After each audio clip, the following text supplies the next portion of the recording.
tous, bienvenue sur ma chaîne ou bon retour. Donc comme vous voyez, je suis à la montagne, ce qui ne va pas m'empêcher malgré tout de vous donner un cours de législation. Donc aujourd'hui nous allons parler des chartes. Donc je vais faire cette intervention en deux parties. Alors nous allons commencer par les objectifs. Le premier, c'est de dégager les éléments de contenu des différentes chartes en identifiant les notions auxquelles elles se rapportent et en mobilisant l'expérience professionnelle que vous pouvez avoir. Ensuite, c'est comprendre l'intérêt humain et professionnel des différentes chartes. Et enfin, réfléchir à l'implication des chartes dans le comportement et la pratique. Alors bien entendu, vous pouvez trouver toutes sortes d'informations sur les chartes et je vous propose certains sites officiels que vous trouvez sur cette diapo et que je vais vous mettre en description. Je vous trouverai les liens. Je vais commencer par quelques questions concernant les généralités sur les chartes.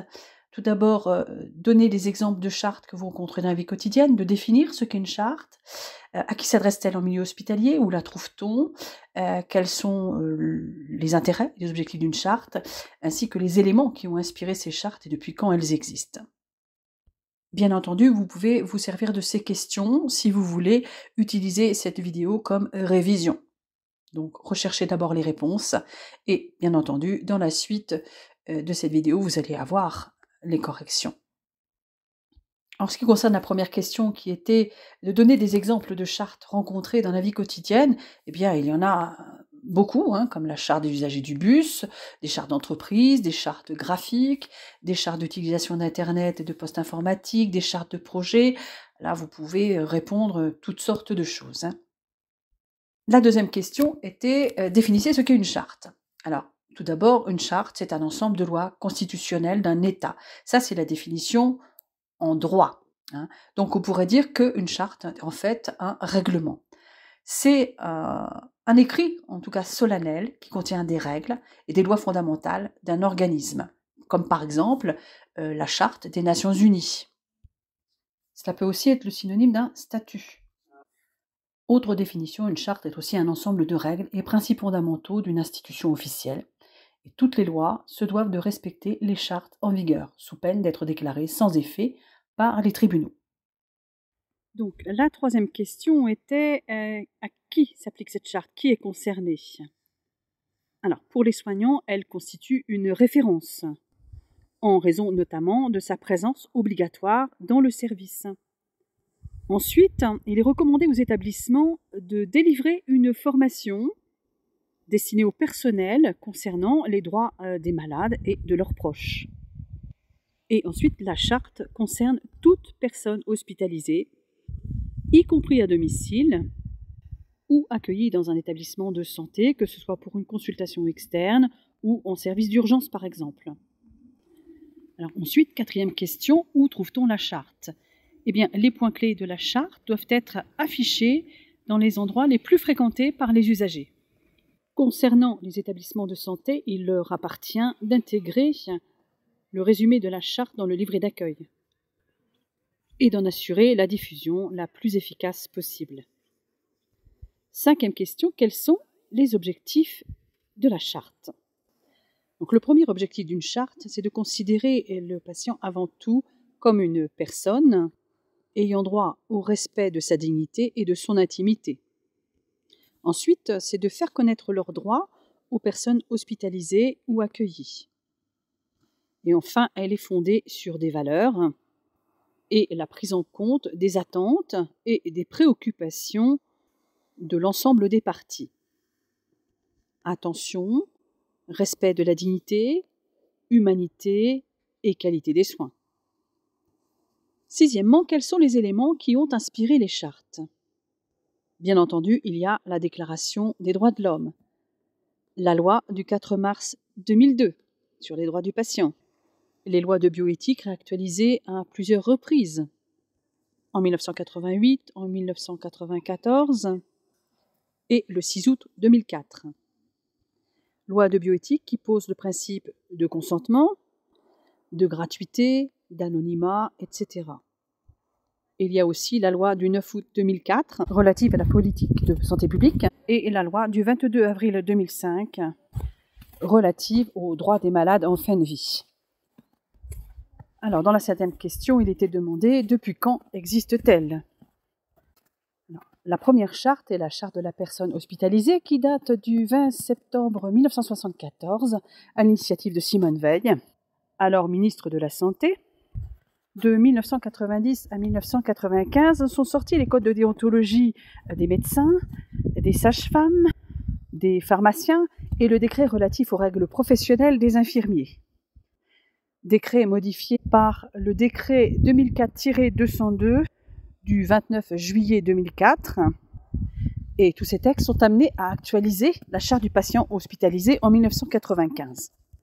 Ensuite, les droits des patients ont été renforcés par plusieurs textes, surtout la loi du 4 mars 2002, qui a entraîné la parution de la circulaire du 2 mars 2006, relative aux droits des personnes hospitalisées, et qui comporte la nouvelle charte de la personne hospitalisée. On dit bien de la personne et non plus du patient. Est parue ensuite la charte des droits et libertés de la personne âgée dépendante, à l'initiative de la Fondation nationale de gérontologie et du ministère du Travail et des Affaires sociales en 1996. La dernière version date de 1999.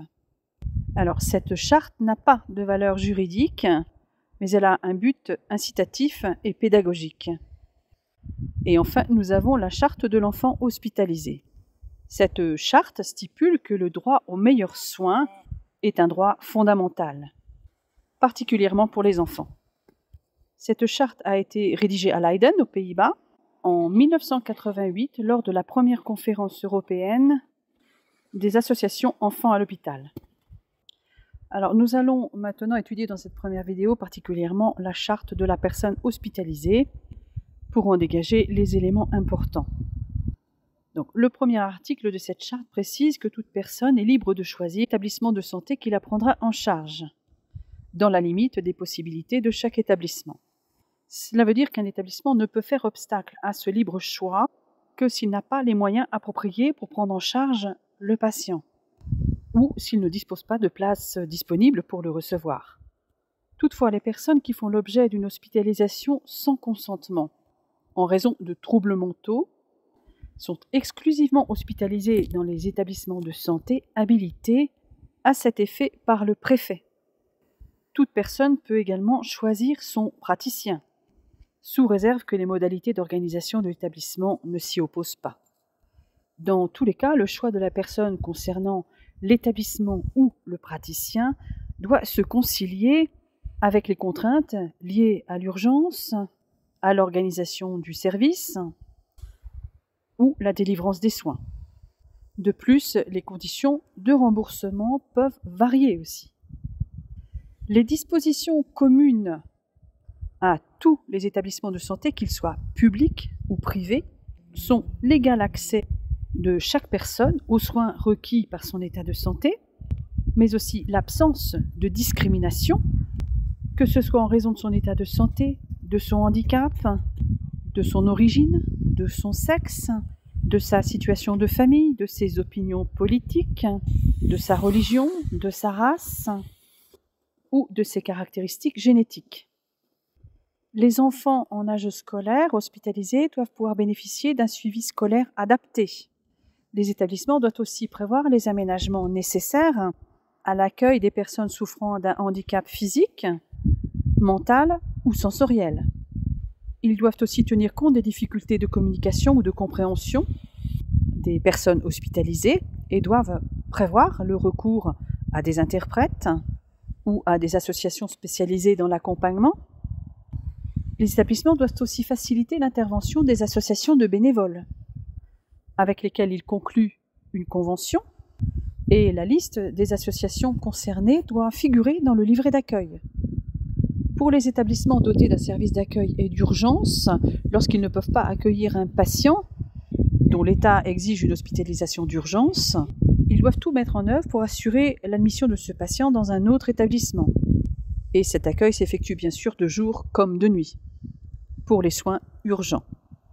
Ces établissements constituent aussi des lieux d'accueil privilégiés pour les personnes en état de précarité, Et dans ce but, ils mettent en place une permanence d'accès aux soins de santé.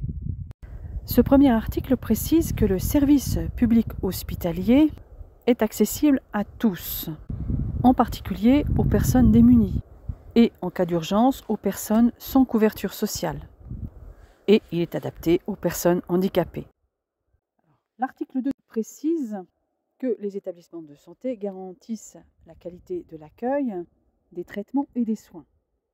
Ils sont attentifs au soulagement de la douleur et mettent tout en œuvre pour assurer à chacun une vie digne avec une attention particulière à la fin de vie.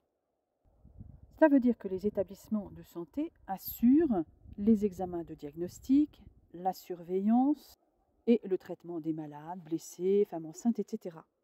Ils leur dispensent les actes de prévention, d'investigation, de diagnostic ou de soins curatifs ou palliatifs requis par leur état. Cela veut dire aussi que par ailleurs, ils veillent à la continuité des soins. La prise en charge de la douleur est un point important, avec notamment la remise au patient d'une brochure intitulée « Contrat d'engagement contre la douleur » et la mise en place d'organisations spécifiques permettant dans la quasi-totalité des cas de soulager la douleur, qu'elle soit chronique ou non.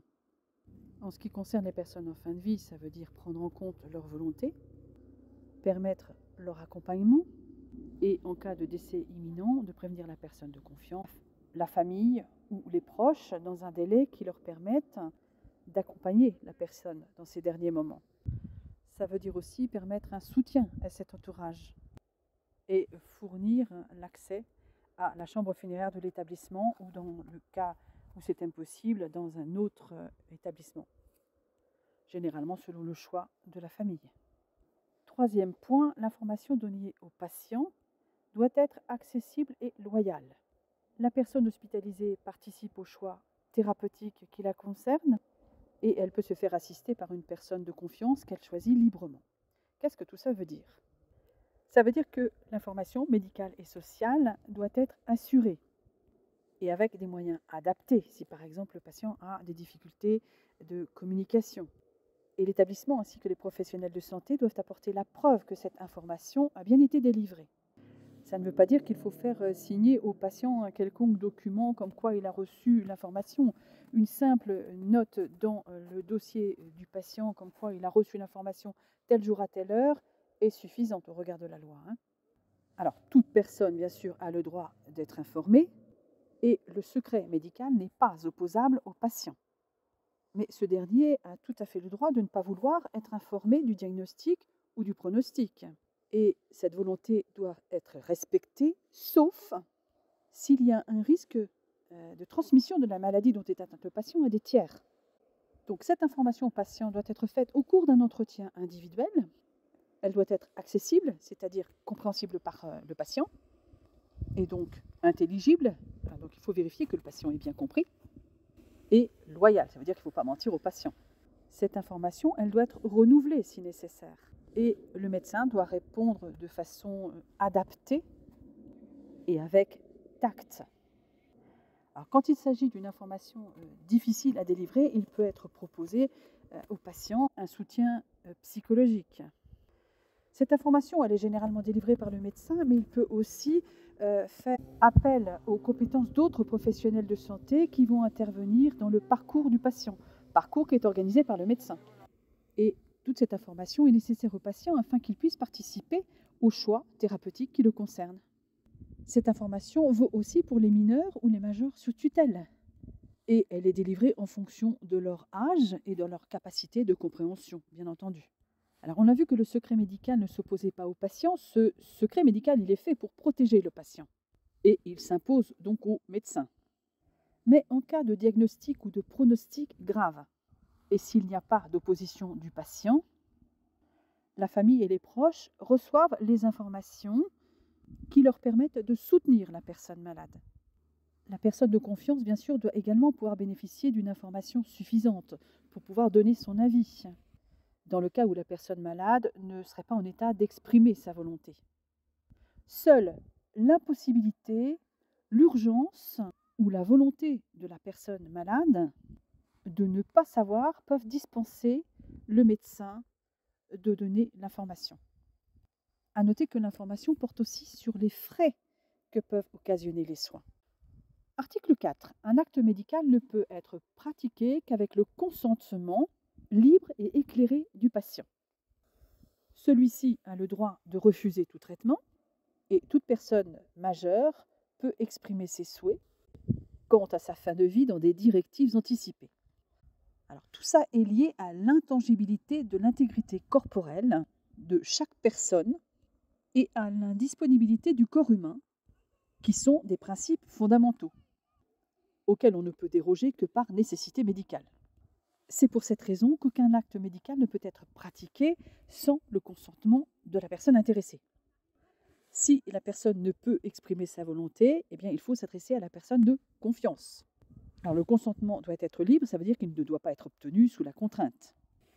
Et en outre, il doit être renouvelé pour tout nouvel acte médical. Enfin, ce consentement doit être éclairé, ça veut dire que la personne doit être informée au préalable des actes qu'elle va subir, ainsi que des risques, etc. Autre conséquence du principe de consentement, c'est que toute personne hospitalisée, apte à exprimer sa volonté, peut aussi refuser tout acte diagnostique ou tout traitement, ou en demander l'interruption à tout moment, à condition bien sûr que ça ne mette pas sa vie en danger, car le médecin, lui, est tenu par son obligation d'assistance, au nom de laquelle il doit tout mettre en œuvre pour convaincre la personne d'accepter les soins indispensables. Et si la personne persiste dans sa décision, dans un délai dit raisonnable, c'est-à-dire un délai qui est apprécié selon la situation, eh bien cette décision s'impose au médecin. Et cette décision prise par un patient en dehors d'une situation de fin de vie, eh bien elle doit être réfléchie.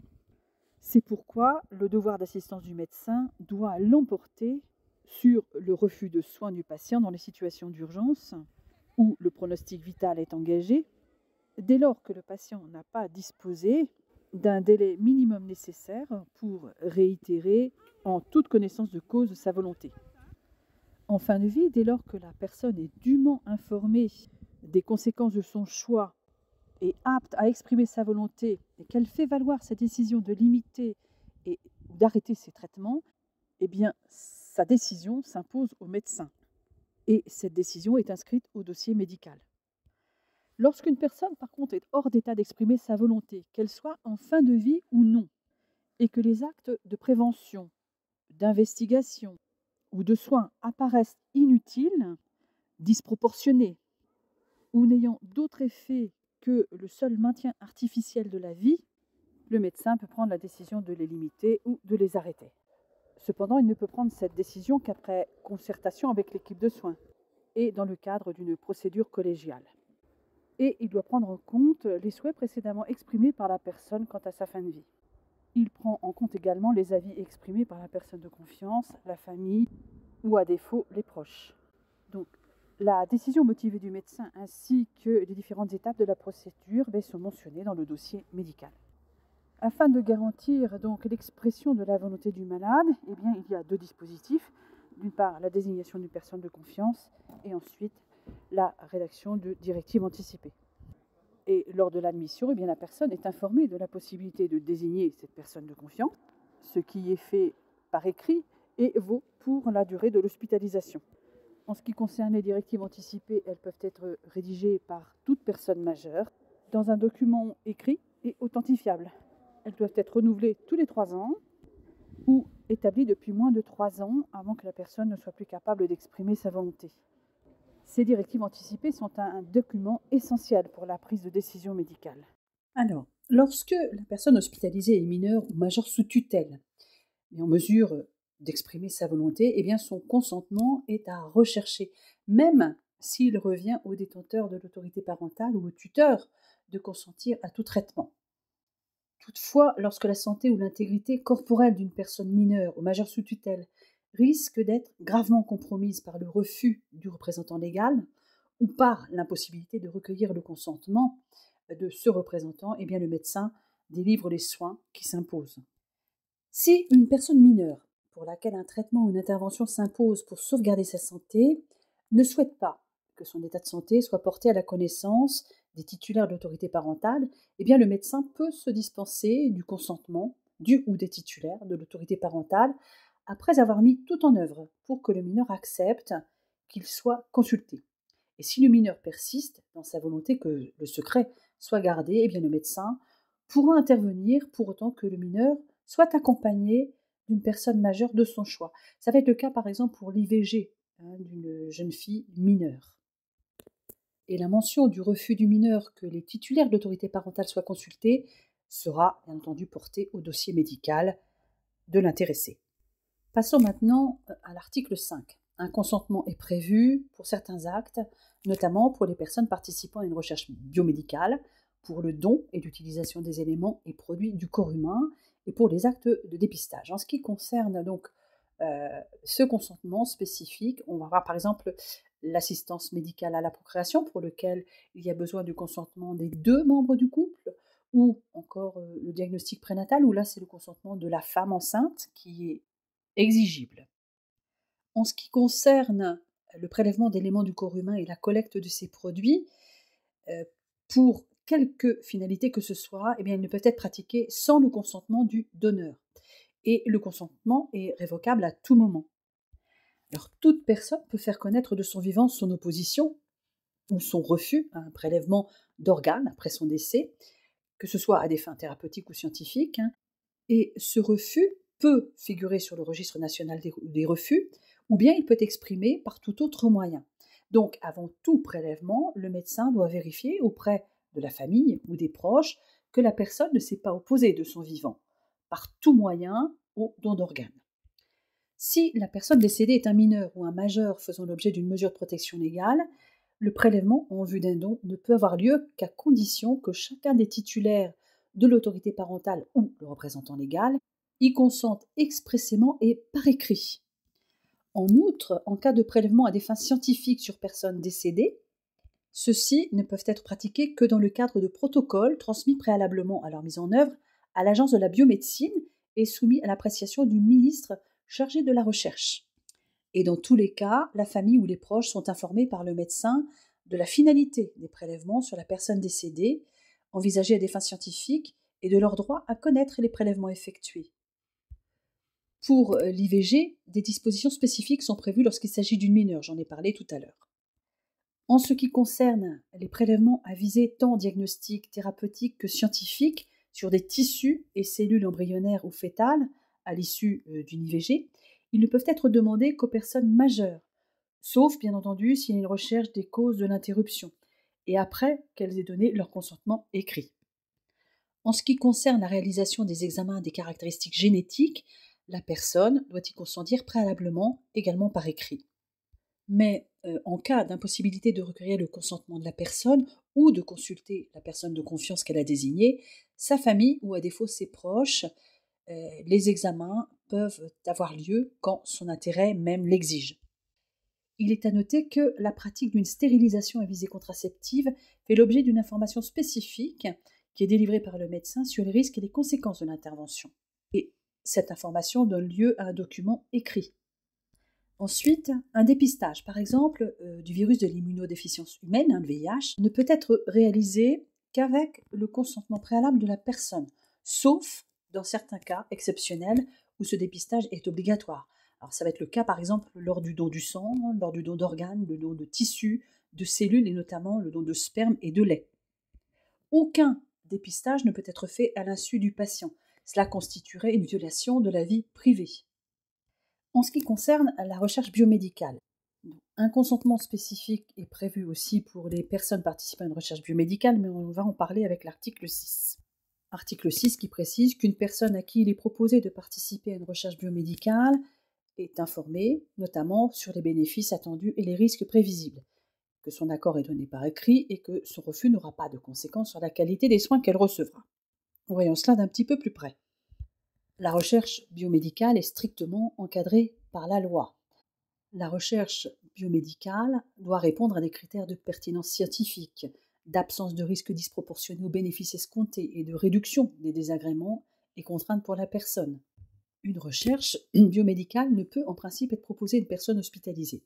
Toutefois, une telle recherche peut être proposée dans deux cas. D'une part, si le bénéfice attendu par la personne hospitalisée justifie le risque encouru, et d'autre part, si la recherche peut être potentiellement utile pour d'autres personnes qui relèvent de la même situation, c'est-à-dire hospitalisées, et dans la mesure où il n'existe aucune méthode alternative avec une efficacité comparable.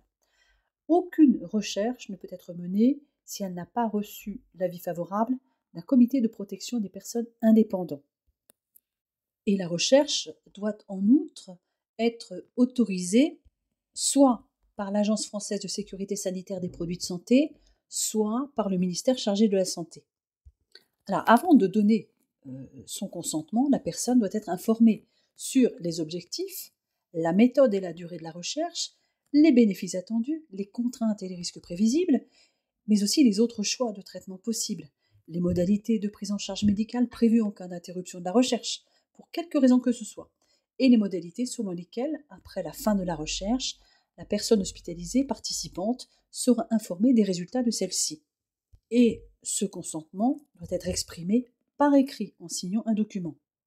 Alors, des règles spécifiques relatives au consentement sont prévues pour les personnes mineures et les personnes majeures sous tutelle ou sous curatelle, ou les personnes majeures hors d'état d'exprimer leur volonté, ainsi que pour les personnes dites vulnérables, c'est-à-dire les femmes enceintes ou qui accouchent, les mères qui allaitent, les personnes en prison ou les personnes hospitalisées sans consentement.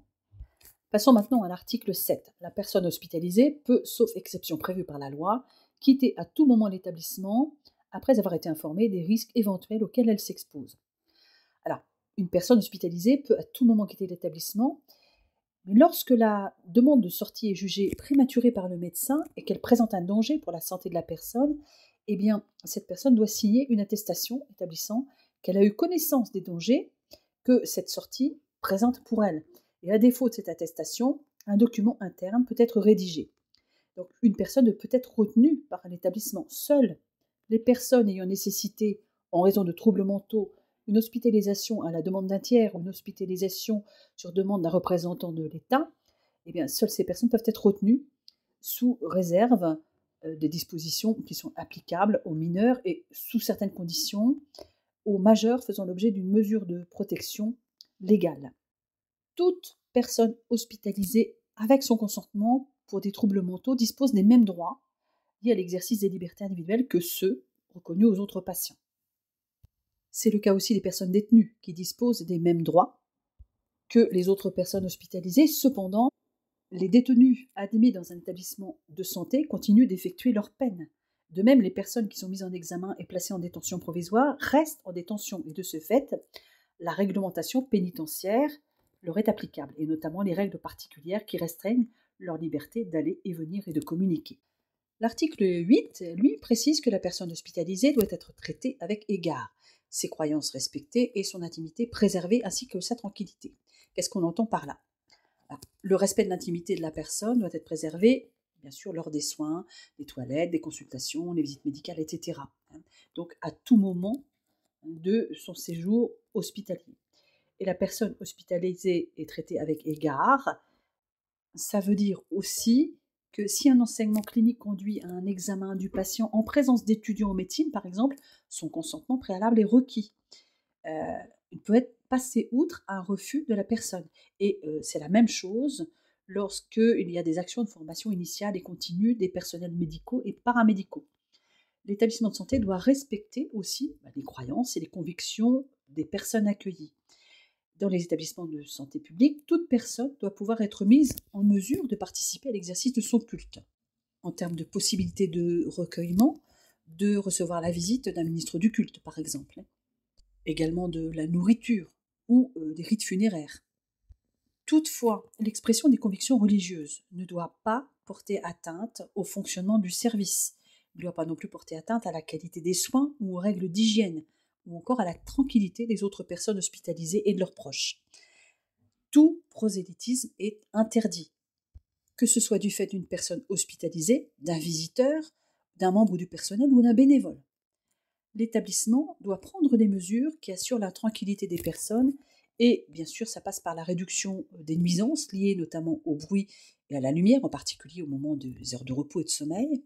Ça veut dire aussi qu'il faut organiser le fonctionnement des consultations externes ou l'accomplissement des formalités administratives pour une hospitalisation, par exemple, de manière à réduire le plus possible les déplacements et les délais d'attente. Voyons maintenant l'article 9 qui précise que le respect de la vie privée est garanti à toute personne ainsi que la confidentialité des informations personnelles, administratives, médicales et sociales qui la concernent. Ça veut dire que toute personne hospitalisée a droit au respect de sa vie privée, que le personnel est tenu au secret professionnel. L'établissement, en effet, garantit la confidentialité des informations qu'il détient sur les personnes hospitalisées, que ce soit des informations médicales, d'état civil, administratives, financières. Toutefois, les informations à caractère médical, dans la mesure où elles sont utiles à la continuité des soins et qu'elles déterminent la meilleure prise en charge possible, sont réputées avoir été confiées par la personne hospitalisée à l'ensemble de l'équipe de soins qui la prend en charge. C'est ce qu'on appelle le secret partagé. Je l'ai déjà évoqué dans une vidéo précédente, donc je ne reviens pas dessus. Le respect de la vie privée et de la tranquillité, ça veut dire aussi que la personne hospitalisée peut recevoir dans sa chambre les visites de son choix, en respectant l'intimité et le repos des autres personnes hospitalisées, bien sûr, et qu'elle a le droit à la confidentialité de son courrier, de ses communications téléphoniques, de ses entretiens avec des visiteurs ou avec les professionnels de santé. Alors, en ce qui concerne l'accès des journalistes, des photographes, ou des démarcheurs publicitaires ou encore des représentants de commerce auprès des personnes hospitalisées, eh bien, ça ne peut avoir lieu qu'avec l'accord exprès des personnes concernées et dans la limite du respect des autres patients, toujours, et sous réserve de l'autorisation écrite donnée par le directeur de l'établissement.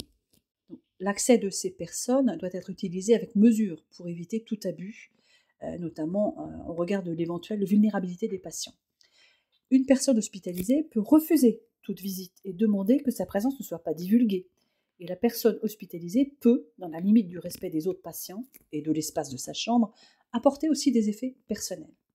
Alors bon, ça fait aussi appel au régime de responsabilité en cas de perte, de vol ou détérioration des objets qu'elle a pu amener, ainsi que des objets qui sont autorisés à être déposés. En ce qui concerne les enfants, tout enfant hospitalisé dans un service de pédiatrie doit pouvoir bénéficier de la visite de son père, de sa mère ou de toute autre personne qui s'occupe habituellement de lui, quelle que soit l'heure, y compris la nuit, pour autant que la présence du visiteur ne l'expose ni lui-même en tant que visiteur, ni l'enfant à un risque sanitaire, bien sûr, en particulier en ce qui concerne les maladies contagieuses. Que nous dit maintenant l'article 10 ? Il nous dit « La personne hospitalisée ou ses représentants légaux bénéficient d'un accès direct aux informations de santé la concernant. Sous certaines conditions, ses ayants droit, en cas de décès, bénéficient de ce même droit. » Alors, toutes les informations à caractère médical formalisé sont intégrées dans le dossier médical et ces informations sont accessibles à la personne hospitalisée, dans certaines conditions également à ses représentants légaux ou, en cas de décès, à ses ayants droit.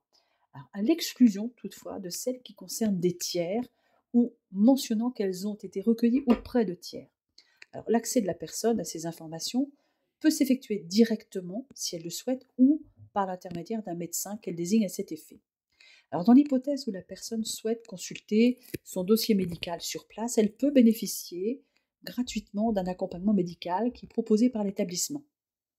Alors, il existe d'autres conditions de cet accès, notamment en ce qui concerne les personnes mineures et à titre exceptionnel, celles qui concernent les personnes hospitalisées sans leur consentement. Généralement, c'est précisé dans le livret d'accueil. Nous voici arrivés à l'article 11. La personne hospitalisée peut exprimer des observations sur les soins et sur l'accueil qu'elle a reçu. Dans chaque établissement, une commission des relations avec les usagers et de la qualité de la prise en charge veille notamment au respect des droits des usagers. Et toute personne dispose du droit d'être entendue par un responsable de l'établissement pour exprimer ses griefs et de demander réparation des préjudices qu'elle estimerait avoir subis dans le cadre d'une procédure du règlement amiable des litiges et ou devant les tribunaux. Voilà. Qu'est-ce que tout ça veut dire ?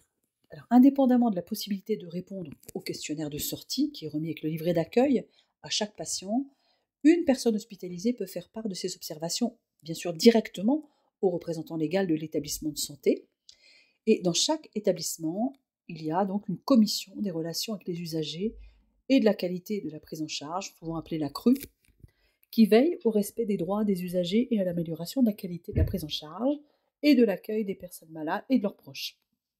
Alors cette commission, elle veille notamment à ce que les personnes puissent exprimer leurs griefs auprès des responsables de l'établissement. Elle examine aussi les plaintes et les réclamations, comme précisé dans le livret d'accueil. Alors, une personne hospitalisée peut également s'adresser à la commission régionale ou interrégionale de conciliation et d'indemnisation des accidents médicaux, des infections iatrogènes et des infections nosocomiales. Et les coordonnées de la commission compétente sont généralement mentionnées dans le livret d'accueil. Par exemple, pour une conciliation, eh bien, cette commission peut être saisie par lettre recommandée accusée de réception. Et ce, pour toute contestation relative au respect des droits des malades et des usagers, pour tout litige ou toute difficulté entre un malade ou usager du système de santé et l'établissement de santé, que ce soit à l'occasion d'un acte de prévention, diagnostic ou de soins. Alors, soit cette commission mène la conciliation elle-même, soit elle la délègue à un médiateur extérieur. Pour, par exemple, un règlement amiable, cette commission peut être saisie par le malade ou ses représentants légaux, ou en cas de décès ses ayants droit, lorsqu'il estime avoir subi un préjudice qui présente un caractère de gravité important. Mais en cas de préjudice, ce peut être aussi un recours devant les tribunaux. Ça, c'est possible, quelle que soit la gravité du dommage. Et bien entendu, selon que les faits incriminés sont survenus dans un établissement de santé public ou privé, c'est soit la juridiction administrative pour le public ou judiciaire pour le privé qui est compétente. Donc cette première partie de vidéo est terminée. J'espère qu'elle vous aura apporté un peu plus d'éléments sur les chartes et je vous retrouve dans une prochaine vidéo pour la charte de la personne âgée dépendante et la charte de l'enfant. À bientôt.